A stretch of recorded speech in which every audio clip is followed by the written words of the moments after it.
যুবকরা অনেকে আছে, মেয়েরা বেইমানি করলে ঢাকা খেয়ে বেকার হয়ে গাঞ্জাখোর হয়ে যায়। বলো আছে না নাই? আরে বেটা, মাফ করে দিবা, জীবন থেকে বিলীত করে দিবা।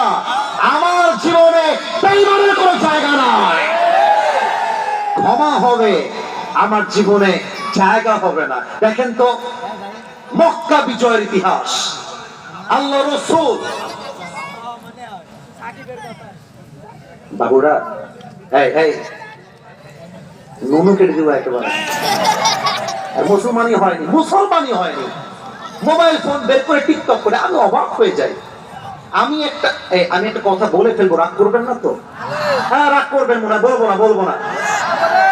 আমাকে দেখেন, এইরকম বাচ্চা। আমি যেমন রাস্তাঘাটে আগে হাঁটতাম, এখন আর হাঁটি না। সত্য কথা, এই যুবকদের খেলার জন্য আমি আর রাস্তাঘাটে বের হই না। খালি বের হলেই সেলফি। আমি এটাকে অহংকারী বলছি না, আমার মেসেজটা বুঝবেন।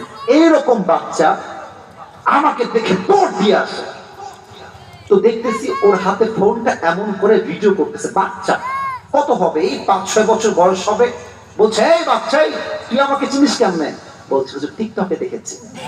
এইরকম বাচ্চা। তো এই বাচ্চাগুলো এখানে বসে বসে ভিডিও করলে হবে না। আমাদের কথা হচ্ছে, ভাই আজকে মাহফিল থেকে হেদায়েত হারায় গেছে। কমিটি চায় ভাইরাল বক্তা, মানুষ চায় জনপ্রিয় বক্তা। এখন বক্তা চায় আমার সঙ্গে সবাই সেলফি তুলবে, মারামারি করবে, এটাই ভাল লাগবে। মাঝখান দিয়ে হেদায়েত গেছে চান্দের বাড়ি। তোমাদেরকে বলে দিলাম, একটু ওদেরকে সাবধানে রাখো। আমি কোনো কাউন্টার চাই না।